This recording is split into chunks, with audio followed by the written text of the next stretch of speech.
excited to see everyone. It's going to be a good one.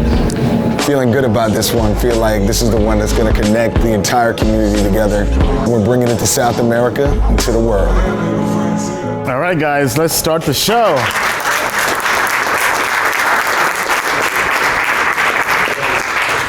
First of all, just want to say thank you guys for coming here. I appreciate it. I can't do what I do without the support from people like you. And that's one of the reasons why we're doing this entire crypto world tour, right? I think people didn't actually believe we would actually do a world tour. Right? They saw us in Asia, they'd say, oh, that's nice, that's cute. Once they saw us come to South America, they said, oh, wow, he's actually going around the whole world, right? And I do this mainly just to meet you guys here face to face, right? Because when I do my videos online on YouTube or doing my stuff on Twitter or whatever, or Telegram, right? I have no idea who exactly I'm speaking to. Right, so being able to meet you guys here face to face, have drinks with you, laugh with you, chill with you guys, learn the culture, wear your jersey, Argentina, all right? So I feel like this is what it's all about. It's really a big global community, and I feel it's one big family, right? Crypto family. Who here is an ICO investor? Show of hands. Pretty much everybody, right? Who here has never invested in an ICO? Put up your hands. Don't be shy. Oh, wow, okay. So hopefully this presentation will expose you guys to a much better way of investing in ICOs, which I call token metrics. If you've ever seen any kind of online ICO investing spreadsheet, right, that's kind of how I guess I got big in this space. All right, so who is Ian Ballina? I guess now the term is called angel investor. I'm an angel investor. I have a huge audience. All this has been done in the last 1 year, right? Over 115,000 subscribers on YouTube, over 140,000 followers on Twitter, right? I also lead a investor group where we're investing in ICOs. We travel around the world meeting ICOs face to face, and we invest up to $10 million in ICOs. All right, so with that being said, we can now open up the floor to questions and start doing the AMA. In the back, all right. So the question is, why is it that many people say that sometimes you tell the news after, meaning that... Oh, when I invest? Yeah. For example, let's say that you find a company that you like, and then for some reason you announce it too late, so people are not able to invest. You had a lot of static coming. Good question. Great question. Question I've been waiting for. All right, I mean, so the question is, why do I announce my investment to my community after I've invested? Right, which is a totally valid question, right? As you guys know about the Ian Ballina effect, right? As much as I love you guys, all right? I mean, it's not really fair for me to go out there, do homework on something, find an amazing project, then talk about it to the entire world and have it sell out before I can get in. All right? I'm not gonna sell myself out in a project I'm looking into, if that makes sense, right? For example, let's say I discovered Wabi, all right? Pick Your Chain? Yeah, so I was part of Pick Your Chain, but that was live on the air, right? So, I mean, this is in regards to the ICOs I personally review offline. Right, so let's say I'm there doing homework on a project. I think it's a good project, right? I'm going to invest in it, right? Because I know if I tweet about it before I invest in it, it may be sold out, and I won't be able to get in, which kind of defeats the purpose of me doing my own research. Does that make sense? Yeah, but right? You still have a vested interest, because let's say that if you hold, let's say, 200,000 in an ICO, then you definitely don't want to. People, right. Yeah. I mean. So there's a conflict of interest there. I don't think it's a conflict of interest per se. No. After the fact. I mean, when you're invested. I mean, so you want me to mention it before the fact? No, I say that sometimes you might be biased saying something because you have a lot at stake. I mean, yes. I mean, I'm biased when I have skin in the game. Okay. I mean, but you don't say that. I mean, I do. I mean, in the beginning. No. I'm saying that in each ICO that you're invested and you have skin in the game, you might be biased and you don't want people to sell or dump it, and then your price will go down, right? So. I mean, not really. I mean, here's the thing, right? Everything is kind of like a diary, right? I'm basically just documenting every investment I make publicly, right? And when I do that, I tell people that this is not a buy, hold, or sell recommendation. This is just me getting into it, right? I tell people to always do their own homework, always do their own research, right? Although there are people who always blindly just follow, right? I mean, that part I can't really prevent, right? All I can do is just document what I'm personally invested in, right? And whether they want to buy or sell or do their own homework and then buy or sell, that's up to them. Yeah, no, I know that. That's kind of like a good strategy to show. I'm not saying you're doing this. I'm saying that you could do this. Saying that you could be transparent, and then when you have a lot at stake, then you definitely don't want people to dump it, right? So that could be the case. I would do the same. But at least I would be clear with everybody, right? Yeah. I mean, so I guess let's kind of get specific. Is there an actual ICO you want to kind of talk about? Not here, but I know a few. We can do it here. It's okay. Nah? Okay, I mean, so going back to the question, right? So let's say I have a vested interest in an ICON, for example, right? So let's say I don't think I can really influence the market by saying, hey, I'm not going to sell ICON, so the market won't sell. Because ICON went from $12 to $2 and during the whole crash or correction or pullback or whatever you want to call it, right? I mean, I think I'm not that influential to a point where I can move a market like that, right? Just by saying, hey, I'm holding or I'm selling. I mean, if that was the case, we would have been on the moon a long time ago. Does that answer your question? Kind of. Not really?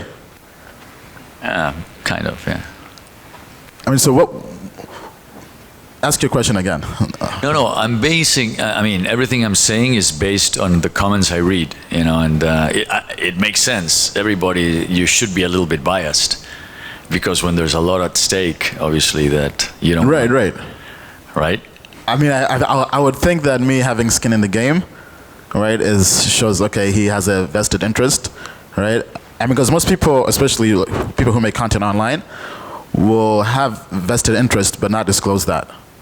Right? I mean, if you go out there and look anywhere online, I dare you to find anybody more transparent than me in terms of disclosing any kind of conflicts of interest. I mean, I'm probably the only advisor who even shares how much he actually gets paid from each ICO. Right? And there have only been 3 ICOs I've advised, right? So for those who don't know, when you advise an ICO, it's basically being part of the team, right? You're basically working with the team, from traveling with the team to advising to whatever, right? So I advised 3 ICOs, right? Last one I was advising was Nucleus Vision, right? I disclosed how much I got from Nucleus Vision. I mean, I even have people online who go through and just stock my wallets, right? Okay, what about Kairos? Were you advising them? No. No. Did you were you able to invest, or they? Yes, I invested, but then I asked for a refund, just based on how things were done poorly. But did they ask you to send you the money back, or you? Yes, yeah. Okay, so you didn't have a chance anyway. Did I what? You didn't have a chance anyway, because they want to return the money. No, right? I mean, so Kairos is doing a refund because they have to register a new company or whatever, and file new SAFT agreements, right? So they're issuing refunds, then people will reinvest again, right? So I chose not to reinvest again. I just took the refund, and I'm going to invest it into a different. Actually, I put it into Pixio chain. All right. So how do you see the market? Because if the airdrops are regulated by the SEC and the regular crowd sale for retail investors is going to be complicated, so is everything going to be pre-sale, or how's the market going to evolve in that perspective? So how will the market evolve? Right, because you got pre-sale on one end, and then on the other end you got crowd sale. But crowd sale got some regulation, and airdrops go in sort of in the same. I mean, I think the trend that's happening now is most ICOs are choosing to raise privately, right? And then for retail investors, just doing airdrops as a way to just get them tokens. This is something that I personally don't like, right? Because it's basically going back to the whole model of the rich are the only ones who really can benefit from ICOs, right? So it's basically going back to a venture capital model, right? An equity fundraising model, as opposed to what ICOs and blockchain were really meant to do in the beginning, right? It's almost in a way empower the average retail investor. But what's going to happen with if the SEC is ruling that the airdrops are going to be exactly the same thing as being a crowd sale investor? So then we're going to be all wiped out, right? I mean, I think the SEC hasn't put out an official statement on this yet, but I think that's also why ICOs are, for the most part, hesitant and very nervous and cautious when it comes to doing public ICOs. Right? I know, for example, Props Project, right? They ended up pushing back their token distribution because they're really concerned and waiting for more guidance from the SEC. Right? So I think, I mean, I can't really predict what will happen legally and from a regulation perspective, right? But I think it will change the market and the landscape of how things are being done. All right. Okay, before we go to questions, we're actually supposed to go to the Icl Pitch Session, right? So you guys had an ICO. Did you guys want to talk about it here? Or? We are preparing our... Yeah, I mean, so if anybody here, actually, let's just use this as a general opportunity for anybody here who wants to just make any kind of announcements, whether you have a blockchain company you would want to tell people about, or maybe you want to work on a project with some people and looking for people to partner with, right? This is a great opportunity to do that, right? Maybe you're trying to find other investors to invest with. We are actually preparing our ICO today. So our project is a platform, really. It's we have prototypes. Advanced prototype is our best advantages. It's we want to democratize the mining. So this is our pitch, and we developed a small prototype that uses a new protocol, a new algorithm to distribute the mining. So it's we have here as a working prototype. It's an infrastructure project. Infrastructure project? Yeah, and the ICO is not yet announced. Oh wow, this is the prototype. So this is part of the project. It's just a Raspberry Pi inside. So it is totally functioning. You connect this to the blockchain. We have a blockchain running from November in testnet. Yes, with 700,000 blocks already mined. Okay, can you explain the idea again? Yeah, in like 2 sentences, what it does? Yes, the idea is that we can use this to mine without using electricity, without CPU power. So it's not POW blockchain, right? So the distribution of tokens is done through a new algorithm that is distributed in a round-robin mechanism. Okay. Round robin? Yeah. Round robin, yes. Okay. So all the miners have the same guaranteed opportunity to mine. There is no competition. So it can be done in a device like this one. That's with no electricity cost and whatever. You don't need a special computer like GPU. So how do you power it? How's it powered? Yes, yeah, sure. This is powered by a USB adapter. USB port, right?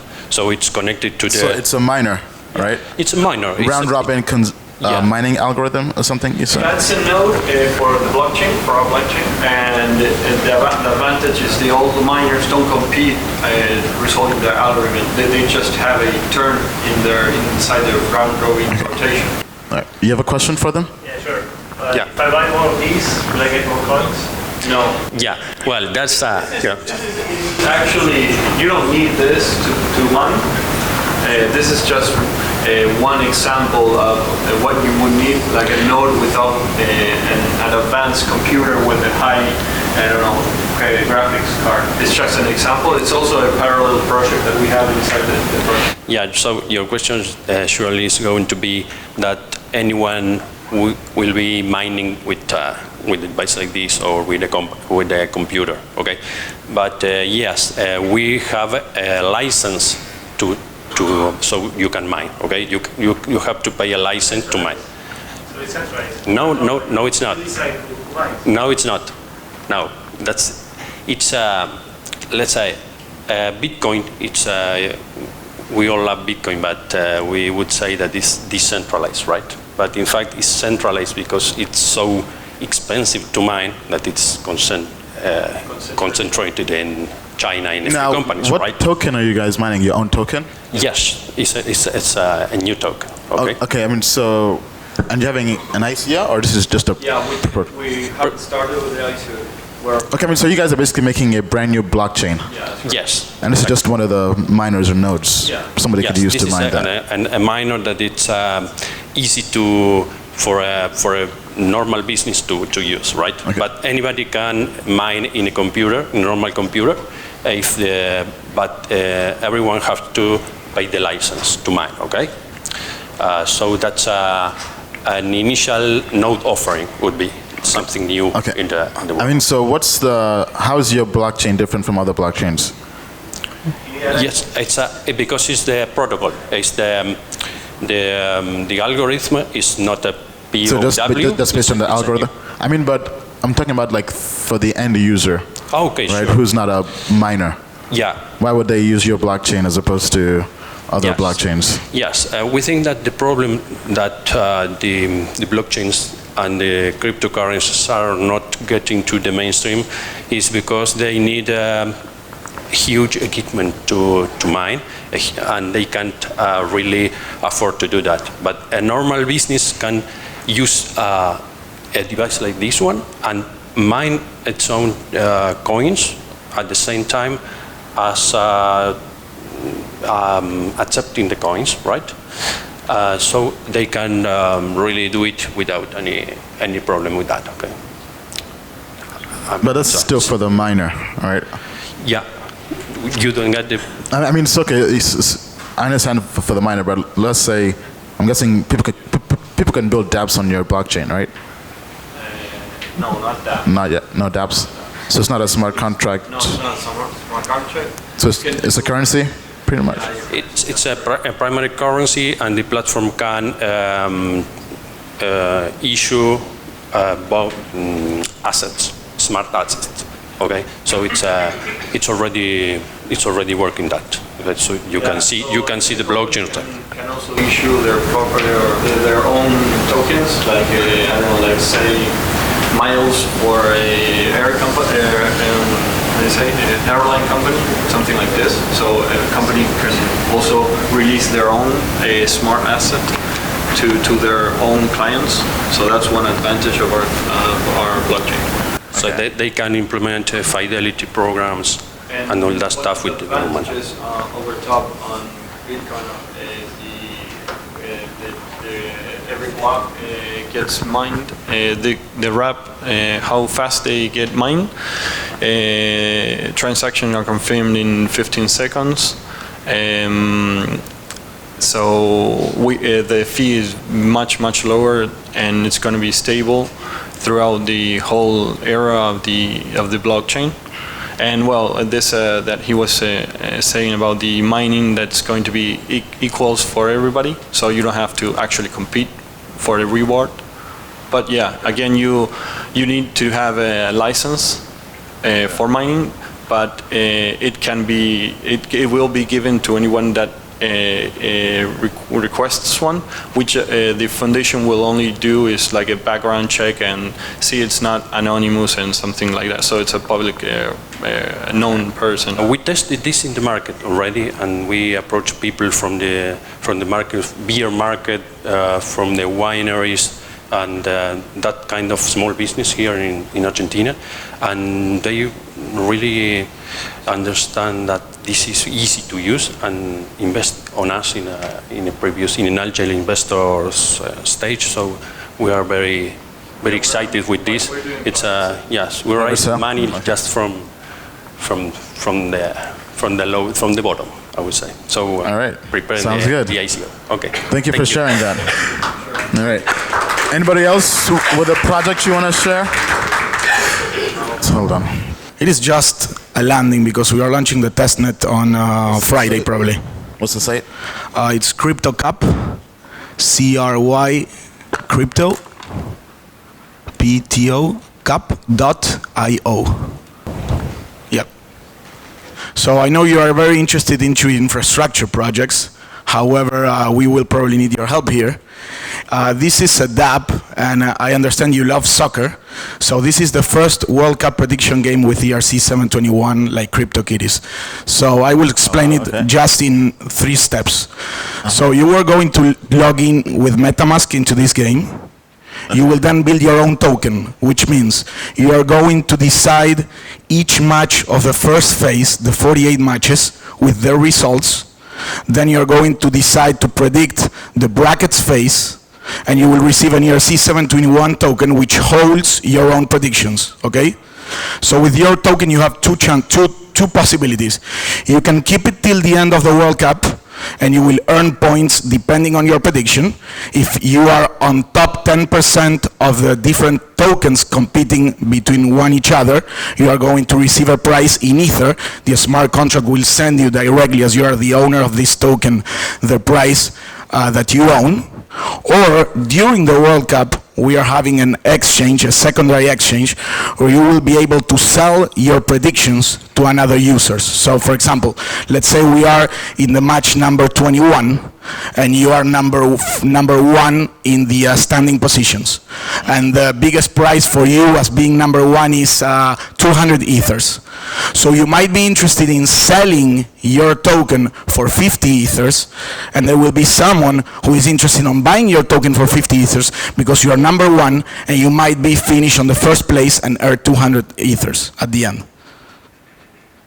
Okay, interesting. So it's kind of like a gambling token. Well, let's say this is not an ICO. We are definitely having the gambling license in Costa Rica. We are doing everything legal. And I mean, this is the first project. This is a one-time project, and then if it works, we're going probably to launch an ICO with a big company with different tournaments and different activities in it. So basically somebody goes through and just kind of fills out their bracket, basically. You will fill out, I mean, For the first World game, Cup. for example, Russia against Saudi Arabia. You will say Russia 2, Saudi Arabia 0.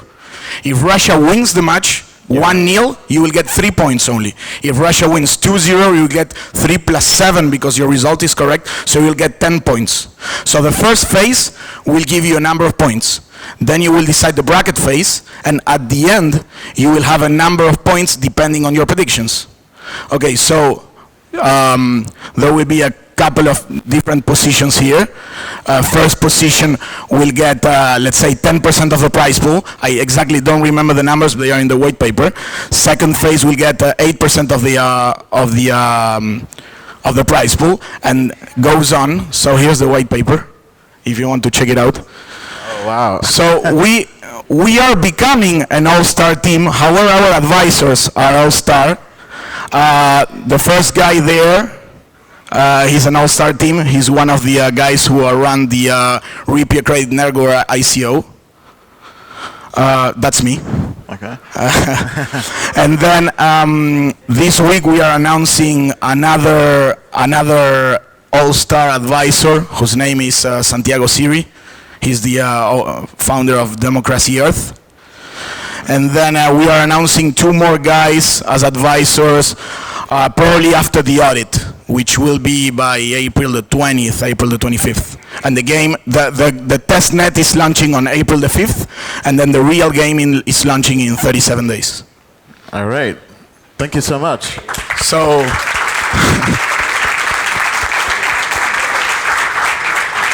I mean, so this will be live soon, right? You said?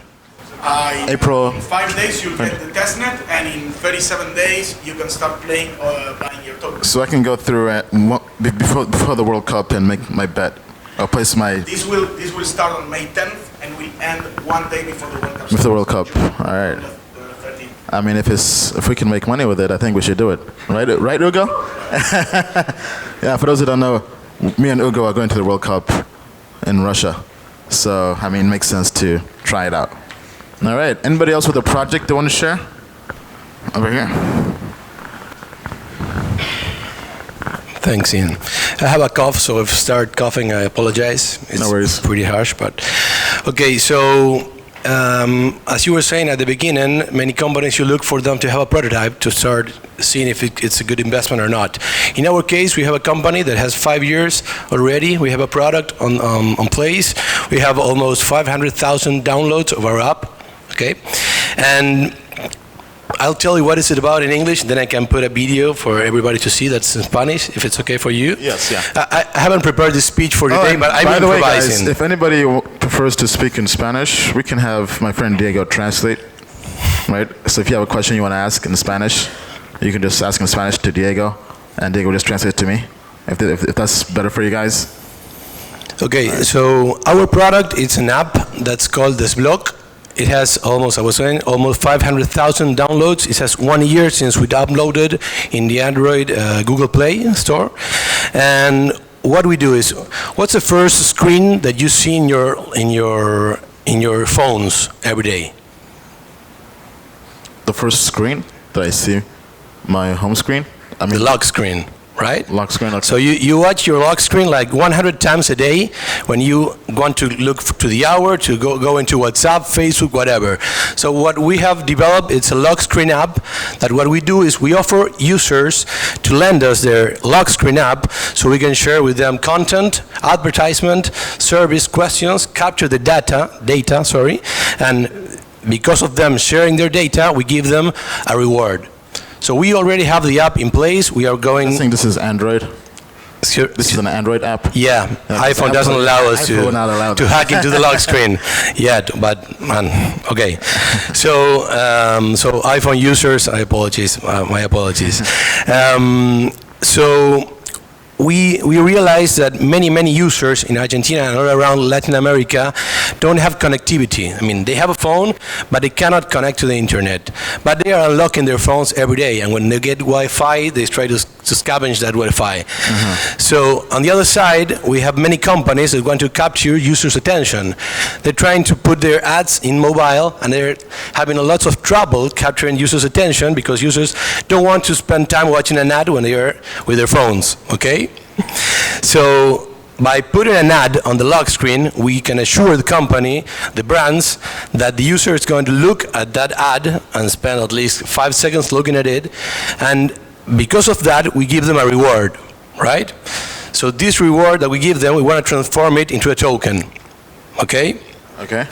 So we are planning our ICO in the next 2 months. We already have a team in place. We already work with 100 brands that are buying this in Argentina. We are planning to expand this to the rest of Latin America, right?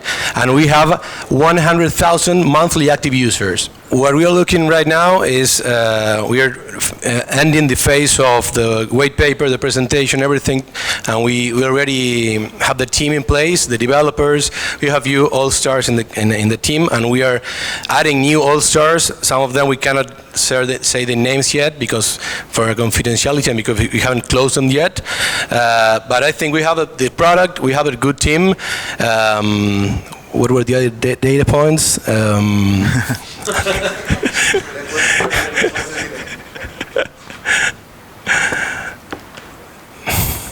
And by the way, guys, if anybody has any projects they would like to submit, I now have a formal process to submit ICOs.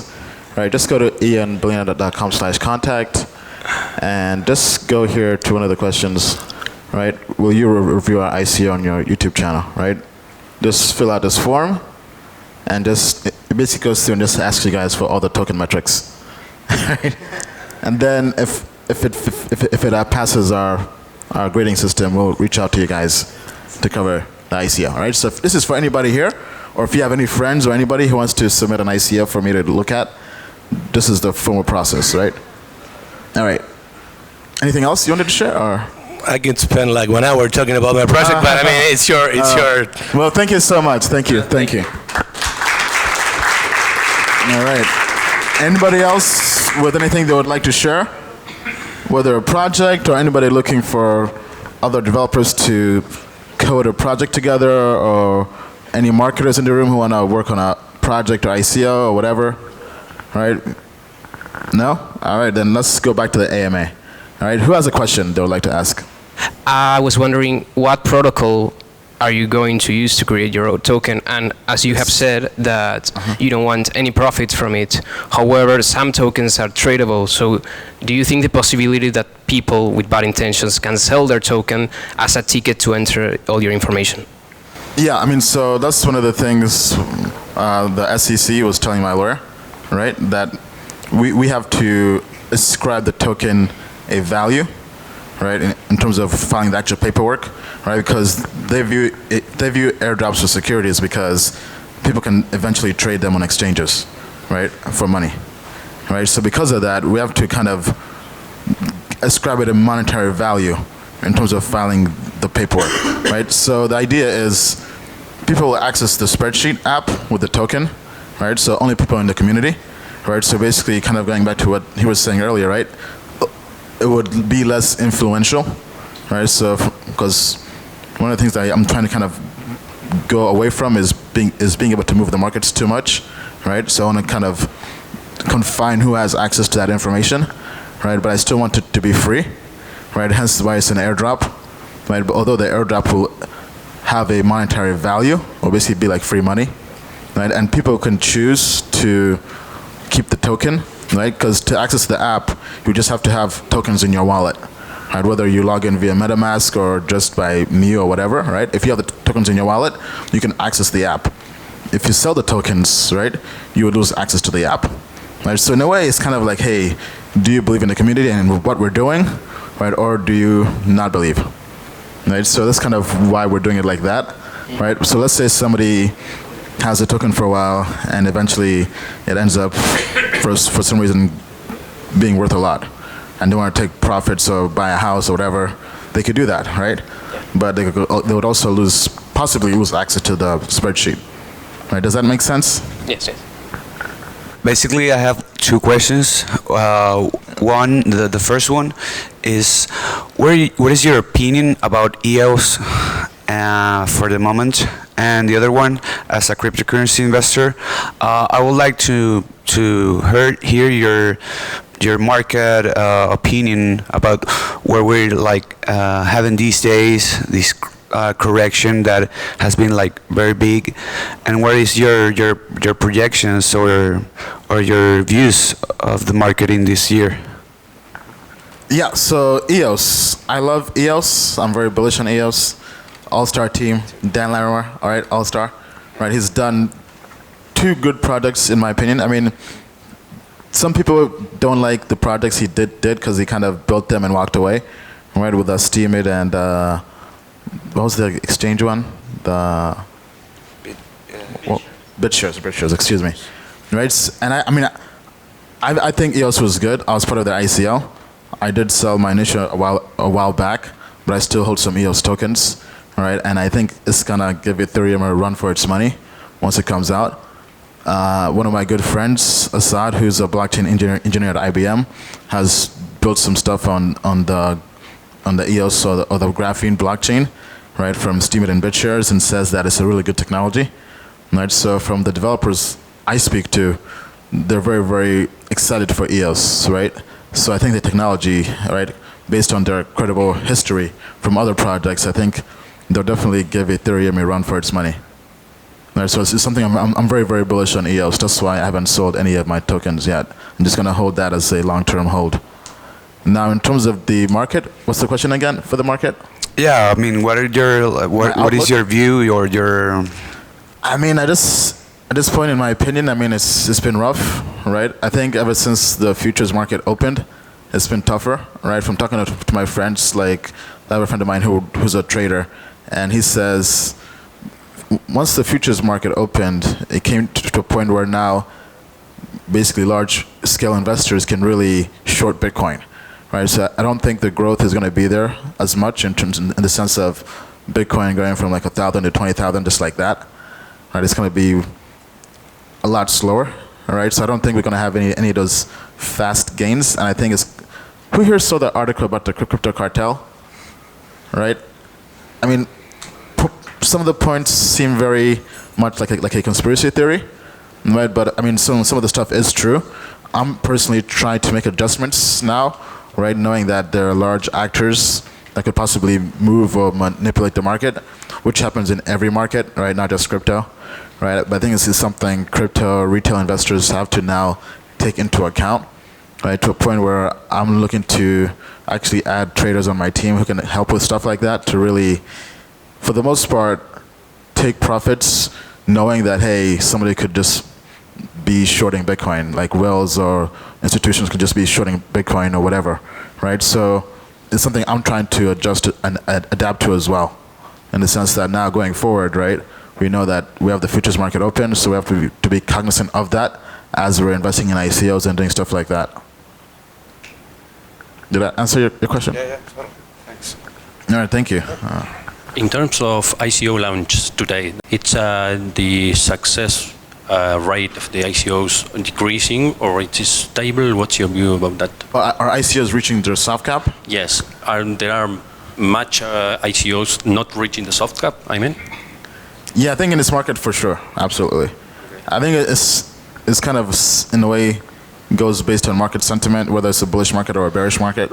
In a bullish market, almost every ICO will hit their hard cap, right? But actually, one of the things I learned, just kind of, ever since, I guess, token metrics kind of got bigger and bigger, now more people like you guys and around the world are using token metrics, right? ICOs stopped raising a lot of money, right? Like in 2017, lots of ICOs, any ICO that could walk was raising money.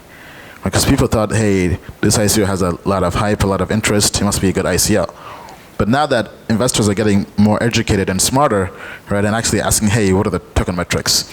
Is there vesting on these tokens or whatever, right? So I noticed that ICOs began to raise less and less money because a project could be good, but if investors didn't like the token metrics, right, they would not invest.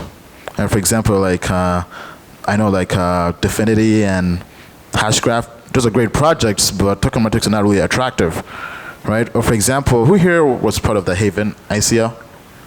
HEREIN, right? That was a great project, but they got greedy and tried to raise the cap and raise more money, right? Then the community pushed back, right? Me as well, right? And they ended up lowering the cap back to where it was, right? Because now investors are more empowered. We've basically kind of globally united with token metrics, and now we won't just blindly invest in anything just to be part of the next Bitcoin wave or whatever, right? So I feel like now ICOs, they have higher bars to meet, right? Because I can go into any brand new ICO Telegram group, and I'll see people asking, hey, what are your token metrics? What was the largest discount given to investors, right? The average retail investor is now much more educated than last year. What's your view on ICO syndicates? ICO syndicate, the actual syndicate, or just in general? General. Or in general? Or the pools, yeah. I mean, I love them.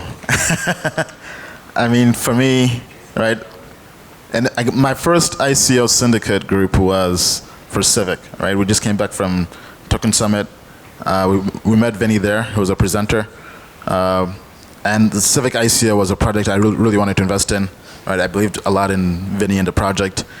And I knew that their public sale was not going to be good because they would have individual caps, and the only way to really get in as an investor was in the pre-sale, right?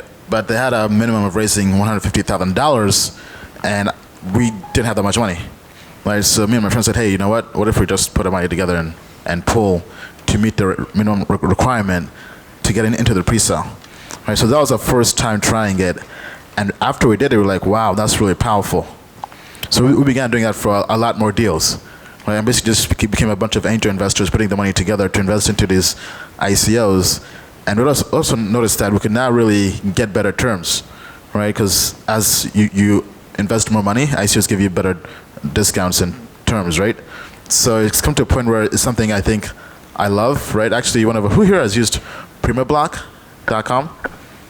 Right, for those who don't know, right, it's a smart contract web service that's used for ICO pooling, right, mainly by groups, right? This actually came from our personal network. Our friends that we were pooling with said, hey, you know what? We're tired of doing this stuff manually. Let's just make a smart contract for this and a GUI for this. And we were doing it for a few months or so, and it was so useful to a point now we open it up to the whole world to use, right? And now actually, they've quit their jobs to do Primablock full time, right? For those who don't know, let me actually pull this up here.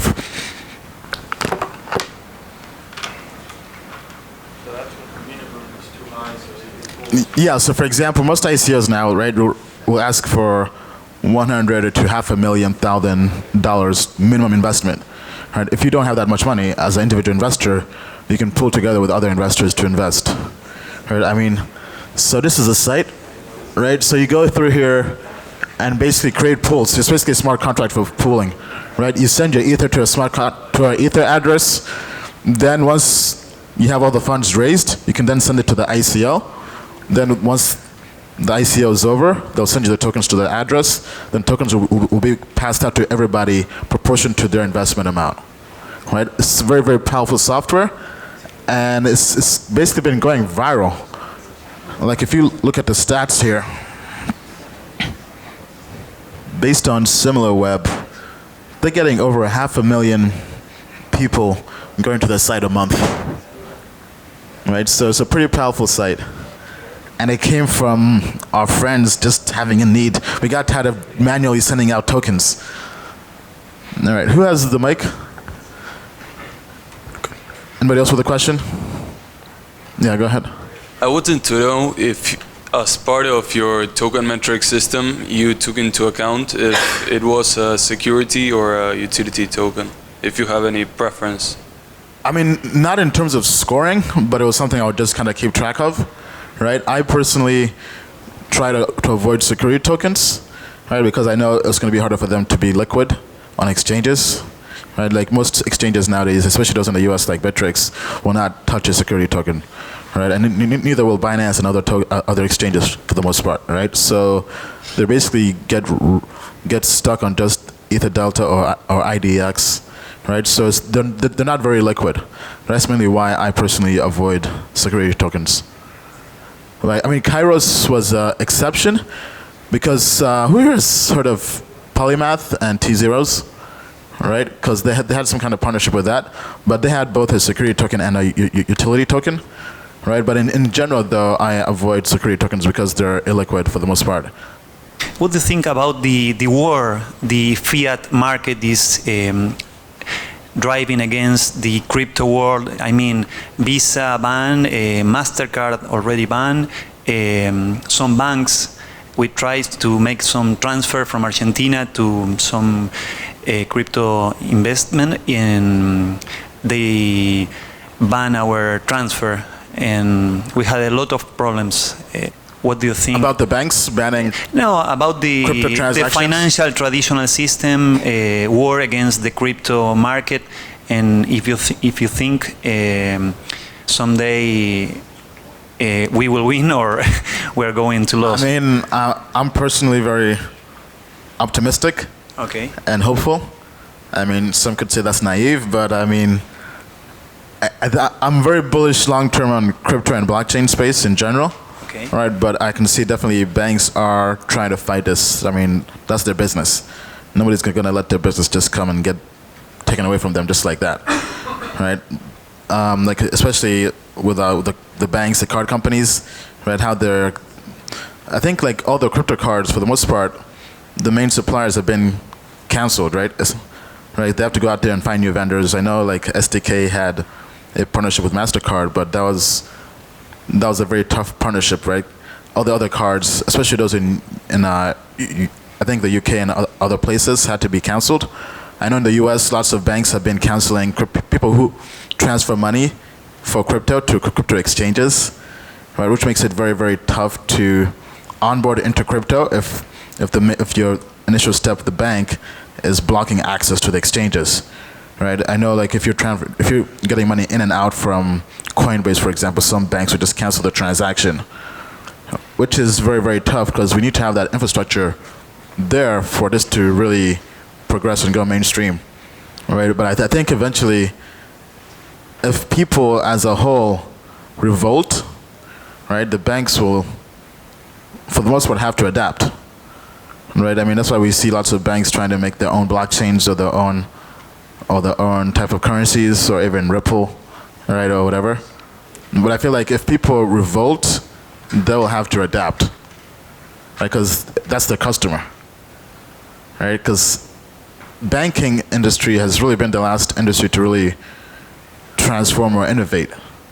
Right? We had Uber, how that just totally changed the entire transportation industry. Airbnb changed the entire lodging industry. What about banks? They've not been disrupted yet, and they're about to be disrupted. right? So now they're basically very, very nervous and concerned, and they're trying to fight it, right? Same thing like with Uber, right? Uber has gone global so fast, but they've had fights along the way, right? With taxi boards and all that, all kinds of stuff. Same thing with Airbnb, right? Like some places, like actually we're in Colombia, where Uber was illegal still, right? Here too. Here too, right? All right, so I feel like it's kind of the same thing with banking and crypto and blockchain, right? Eventually, people will just pressure the banks to adapt, right? So that's kind of my take on it, right? I'm very optimistic and bullish, right? I feel like it's going to happen. It's inevitable, right? It's just a matter of when, right? But good question. What do you think about the Ethereum improvement proposal to about what? Ethereum improvement proposal in the GitHub of Ethereum to hard cap Ethereum to 120 million ethers? Yeah, I saw a glimpse of that. I didn't read the entire article, so I can't really say much. But I think it was in terms of Vitalik adding a hard cap to the total token supply, right? Right. So I think it's good. Being able to no longer print tokens indefinitely is always a good thing. Makes it more scarce. All right. Anybody else with a question? What's your opinion on Exim chain? That was a Hall of Fame ICO, in my opinion. I mean, I didn't invest. I was kind of late on the boat on that one, right? But I had it as a really good project. Great project, I think. Are you going to buy when it gets listed? Probably not. I mean, there's so many good projects out there, right? And for the most part, I think, I mean, I'll see what happens when it comes out, right? I can't really say never, right? But I think long term it's going to be a great project. We met the founder, funny story. We met the founder at the ICON event in Seoul, Korea. All right, this was during their pre-sale, but it was sold out. And I think it was me, Ugo, and somebody else, and Mike, other business partner, investor. We basically cornered her trying to get in on the pre-sale. And she's like, no, it's sold out, it's sold out. Because I think she was part of the ICON investor group early on. But just had a chance to speak with her about the project. I mean, all-star team, all-star advisors. Right? It's a fork of a Quorum project from JP Morgan, or the Quorum blockchain. It's a good use case. I mean, I think it's gonna do well compared to all the other products in this space. Yeah, thanks. Were you guys investors of the project? Do you guys like it?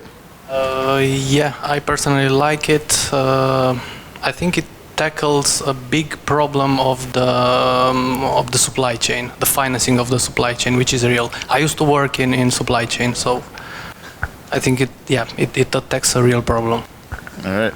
We had questions? I want to say something. Okay. So I normally wouldn't bring this subject up, but because it's a topic of conflict that can easily be misinterpreted in Ian Ballina's ecosystem and community. Sir. So I just wanted to bring up something when you were having the conversation. It would just make more sense for you to have common knowledge, and when it comes to making assumptions that Ian Ballina is not publicly declaring advisement payments. Like I said, this is a topic that can bring confusion in his ecosystem, and so just a humble expression. I don't get what you said. Can you explain what you said? Yeah, so you were saying that Ian doesn't make public his advising payments, right? That's not correct. I said I heard. Right, you heard. Yeah, but I'm not saying. But that information is public, and so it's just easy to have the common knowledge if you follow him and have all the information that he makes public to pretty much not cause confusion in his ecosystem and in his community, because this is a topic that can easily be misinterpreted by everybody and cause confusion. It's just a humble expression. That's a good question. It's a bad question if he's not in the right. Right, he clarified it. Yeah, I understand that. exactly. So I think you should see it as an opportunity. No, I do, and It's a little bit harsh. no, I respect what you guys are saying, but I'm just. Money here is no one talking about, Yeah. food to the poor. I figured I'd just express myself as well the way he did, you know. A quick question, not about you personally, but how was this? Is there any standard pay rate for advisors in terms of like 1% of the tokens? Not your experience, but in general, if there is a market consensus about that? Yeah, I mean, from talking to all my other people in my network who are advisors, it varies. I've seen anywhere from 0.2% to 1 to 2% of token supply. Okay. It totally depends on the project, how much they're raising, all that stuff. But I think from other advisors I know, right, like from advisors of Wabi and other projects out there, I think 1% is a pretty fair rate. Okay, good, thank you. I mean, so like, for example, right, with me, right, every ICO I advise, I always publicly show I own 1% of the token supply, right? For example, if you just Google Ian Ballina nucleus fission, there's a blog post and a video where I disclose how much, right? For me, that's what I ask for most ICOs, right? 1% is the standard going, right? Around. Yeah. Anybody else with a question? Is that it? All right, well, thank you guys so much. Thank you, Buenos Aires. All right, so what time is it? It took me 2 days, 2 long days to actually get here. There's this bus that went non-stop from La Paz, Bolivia to the frontier here in La Quiaca and to Buenos Aires. Crypto is real. This is a family. We are getting to know, we are getting to expand, and let's keep it all. To the moon! To the moon! In the Lambo! All right, we just finished the Buenos Aires Crypto World Tour meetup. Now we're going downstairs for drinks. Gonna really get to learn the culture.